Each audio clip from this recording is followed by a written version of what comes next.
नमः संस्कृताय। संस्कृत कक्षा में आपका स्वागत है। मैं प्रतीत राम वर्मा, असिस्टेंट प्रोफेसर, श्री गांधी महाविद्यालय, सिधौली, सीतापुर। आज मैं बीए भाग 3 के अंतर्गत आपको महाकवि भर्तृहरि विरचित नीति शतकम खंड काव्य पढ़ाने जा रहा हूँ। महाकवि भर्तृहरि जी कहते हैं कि जब तक मूर्ख लोग विद्वानों के संपर्क में नहीं आते हैं, तब तक मूर्खों को अपनी मूर्खता का ज्ञान नहीं होता है। व्यक्ति अपने आप को बड़ा ज्ञानी समझता है, लेकिन जब वो महाज्ञानी के संपर्क में आता है, उसके पास जाता है, तब उसे अपनी सच्चाई का सारा पता चल जाता है। यदा किंचिज्ञो अहम दीपयूमदान्धसंभवम् तदा सर्वज्ञो अस्मीत्यभवदौलिप्तं मम मनः। यदा किंचिद बुधजनसकाशादवगतं तदा मूर्खो अस्मीति ज्वर्युमदो मे व्यपगतः। यदा माने जब किंचिज्ञ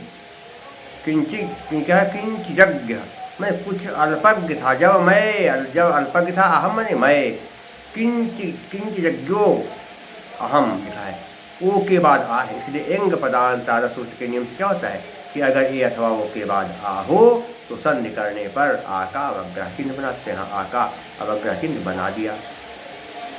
दीप माने होता है गजराज, यू मैं कहते समान, मदांधा मद से अंधा, संभवम का क्या अर्थ है कि हो गया।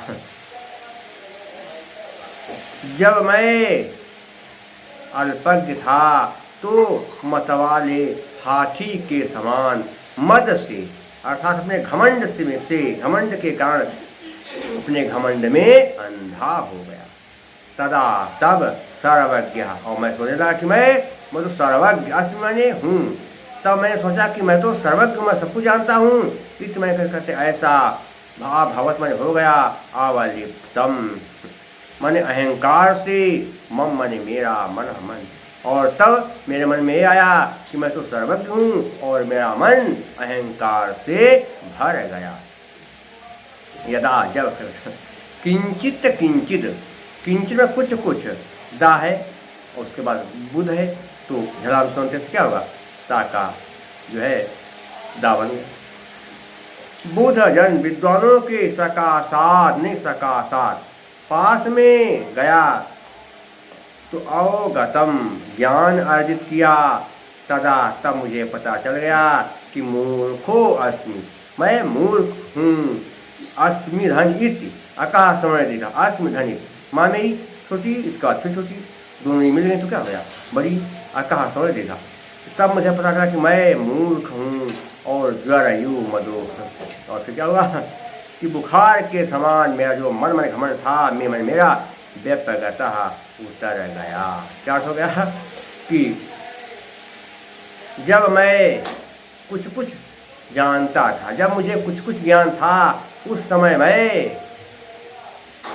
गजराज के समाजा कह सकते। जब मुझे कुछ ज्ञान था, तब मैं मतवाले हाथी के समान मद से अंधा हो गया, घमंड से अंधा हो गया।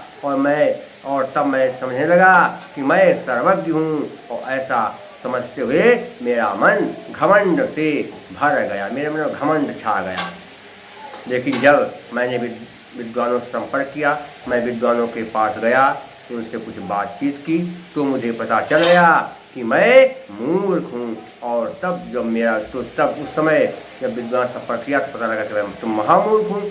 तो मेरा जो घमंड रूपी बुखार था वो एक झटके में उतर गया। ये हो गया। संध्या के तक आपको हमने करके बता दिया है। अब क्या देखना है, प्रत्यय का है मदांधा, किससे अंधे हुए, मद से, मदेन अंधा, तृतीया तत्पुरुष समास। और क्या है देखिए,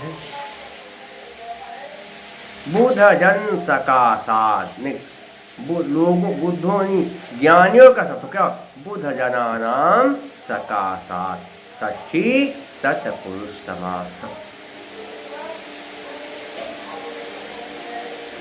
अभवत अलिप्तम, अभवत अलिप्तम, इसमें कहते हो जाए अभवत अलिप्तम, यह सह घमंड भर गया है घमंड से जो वह, अभवत अलिप्तम, अभवत अभवत अलिप्तम यह सह, बहुवचन समास हो जाएगा।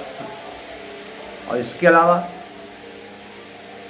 प्रत्यय कहाँ है, ध्यान देना है। द्विपह में क्या है, का प्रत्यय है, सर्वज्ञ में भी का प्रत्यय है, अलिप्तम में कत प्रत्यय है, अवगतम में भी कत प्रत्यय है, व्यपगतः में भी कत प्रत्यय, सब कत प्रत्यय है। आप प्रत्ययों को पढ़ लेंगे, का प्रयोजन जो है उसमें मैंने PDF में डाल दिया है, आपको देख लेंगे तो सब कुछ आपको समझ में आएगा कि कत प्रत्यय कहाँ होता है, कैसे होता है, ये सब आप भली भांति समझ जाएंगे। अलंकार कौन सा है, मैं अंधा हो गया, किसके समान, मत वाले हाथी के समान, इसलिए क्या है, उपमा अलंकार है।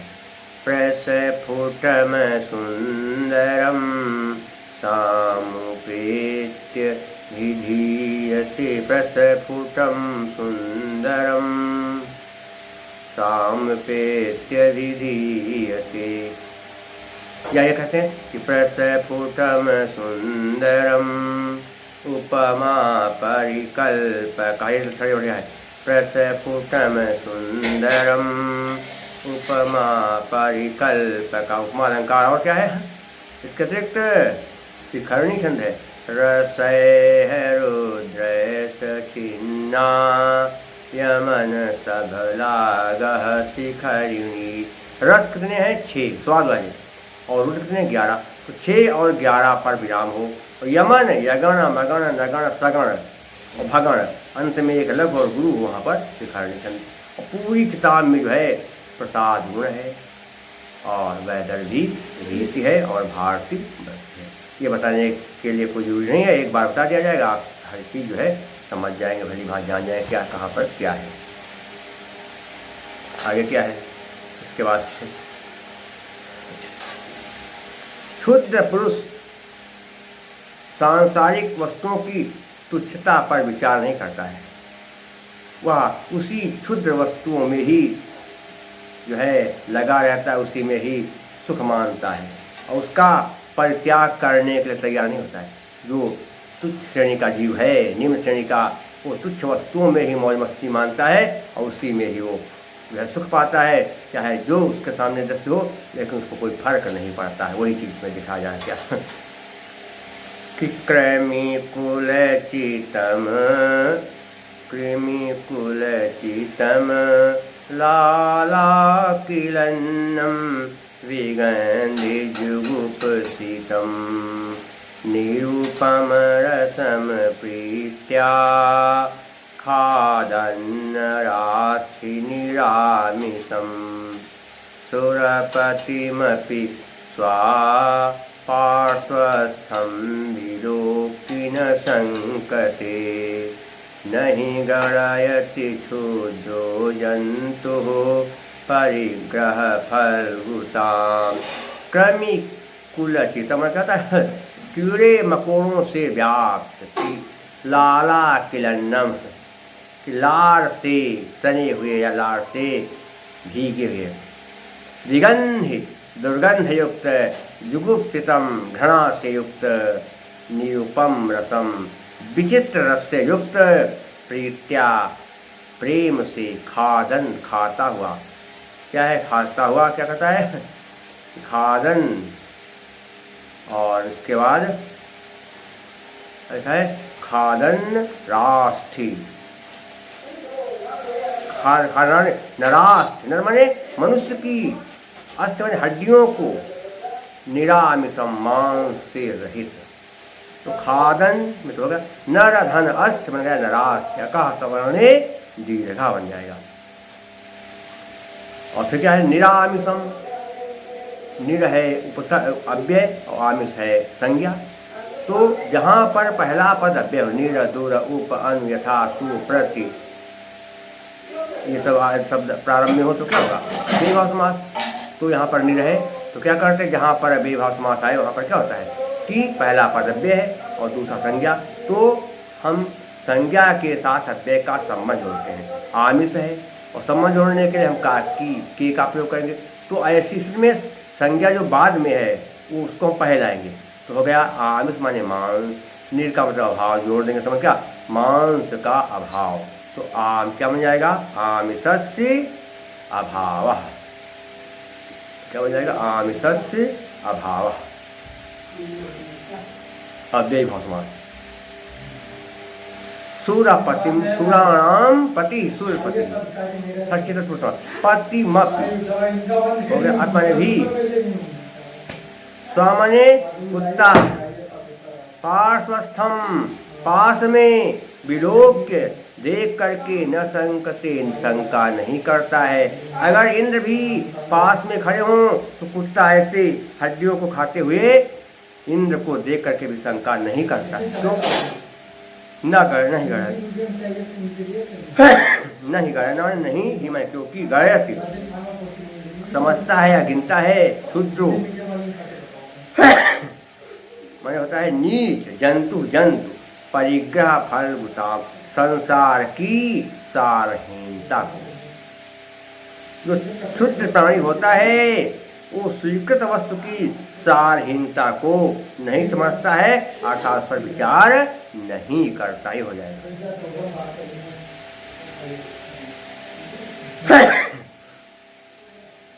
क्या हो गया कि कीड़े मकोड़ों से व्याप, लार से सने हुए, दुर्गंध से युक्त, घृणा के योग्य, विचित्र रस से युक्त मनुष्य की हड्डियों को और मांस से रहित मनुष्य की हड्डी को प्रेम से खाते हुए कुत्ता तनिक भी विचार नहीं करता। अगर इंद्र भी पास में खड़े हों तो इंद्र को देख करके भी तनिक भी विचार नहीं करता है कि संसार में जो क्षुद्र जीव होते हैं, नीच किस्म के जीव होते हैं, वो जिस वस्तु को चाह लेते हैं उसकी जो है सारहीनता को नहीं समझते हैं, उस पर विचार नहीं करते। तो ये हो गया। जंतु में क्या है कुप्रत्यय है और विलोक में लेप प्रत्यय है। बाकी इसमें हमने आपको कहते संधियाँ समास सब बता ही दिया पहले ही। अब इसमें क्या देखना है आपको कि अलंकार कौन सा है, और जो बात पहले बताई जाए बाद में उसका समर्थन कर दिया जाए वहाँ पर अर्थांतर न्यास अलंकार होता है। पहले कोई बात कही जाए और बाद में उसका समर्थन कर दिया जाए तो वहाँ पर क्या होता है अर्थांतर न्यास अलंकार। कैसे सामान्यम वा विशेषो वायरण्येन संरक्ष्यते यत्तु सो अर्थान्तरन्यासः साधर्मेण तरेण वा। और इसके अलावा हलनी छंद है। क्या होता है न समरसलागः षड्वेदैर्हैर्हरिणीमतः। क्या होता है नगण सगण। क्या होता है न समरसलागः, लगण सगण मगण रगण सगण और अंत में लघु गुरु हो। और षड्वेद छठे और वेद कितने चार पर और है सूर्य भगवान के में घोड़े कितने 7, तो 4 6 4 और 7वें अक्षर पर यति हो यानी विराम हो, वहाँ पर हरिणी छंद होता है। शेष बातें वही कौन से प्रसाद में वैदर्भी भी भारती वृत्ति है। अविवेकी पुरुष जो होते हैं, अविवेकी जो सोच विचार कर काम न करें उन्हें कहते हैं अविवेकी। अविवेकी पुरुष जो होते हैं उनका पतन अनेक प्रकार से होता है, और जब उनका विवेक भ्रष्ट हो जाता है तो पतन आरंभ हो जाता है। कैसे, ये महाकव्य भट्टाचार्य बता रही है। क्या है शिरः सार्वसर्गात्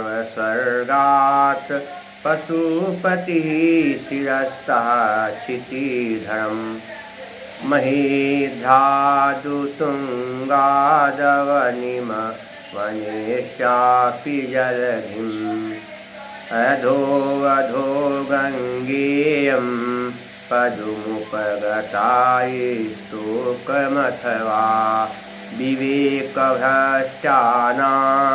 भवति विनिपातः शतमुखः। शिरः माने सिर से, कहाँ क्या, शिरः सर्व भगवान शिव के, सर्व शिव के, स्वर्गात भगवान शिव के सिर से गंगा जी उतरी और कहाई स्वर्ग, भगवान से स्वर्ग से, स्वर्गात में स्वर्ग से पशुपति भगवान शिव के शिरः माने सिर पर, तह माने उसके बाद तह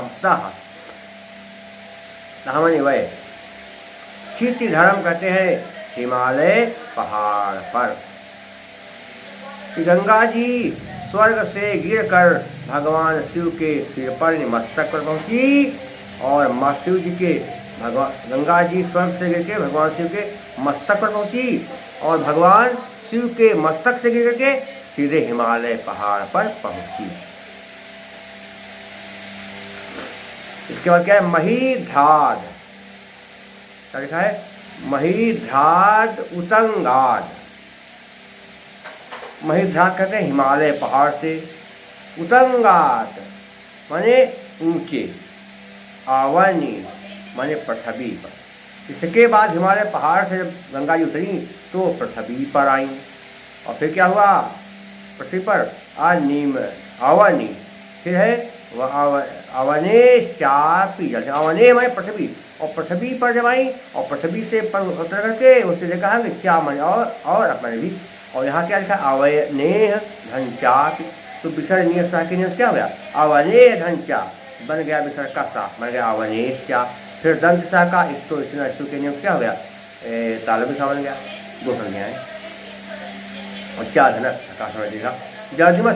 और जब पृथ्वी पर आई और पृथ्वी पर से उतर करके कहाँ गई गंगा जी, समुद्र को चली गई, अधो अधो नीचे ही नीचे, गंगे यम, ये गंगा, ये गंगा धन यम, ये गंगा, पदम उपगता, पदम माने स्थानों को, उपगता प्राप्त होती गई, इस तो कम थोड़े थोड़े थोड़ा थोड़ा नीचे करके स्थान को प्राप्त होती गई।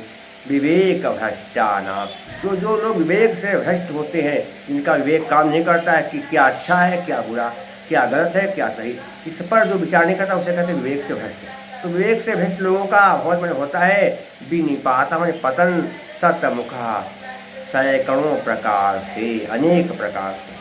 क्या अर्थ हो गया कि ये भगवती गंगा स्वर्ग से गिरकर भगवान शिव के मस्तक पर पहुंची, और या मस्तक पर पहुंची, और भगवान शिव जी के मस्तक पर या कह सकते हैं सिर पर। ये गंगा जी स्वर्ग से गिरकर गंगा जी स्वर्ग से गिर करके भगवान शिव के सिर या मस्तक पर पहुंची, और भगवान शिव के सिर से गिर करके हिमालय पहाड़ पर गई, और हिमालय पहाड़ से गिर करके पृथ्वी पर आई, और पृथ्वी पर गिर करके सीधे समुद्र में चली गई।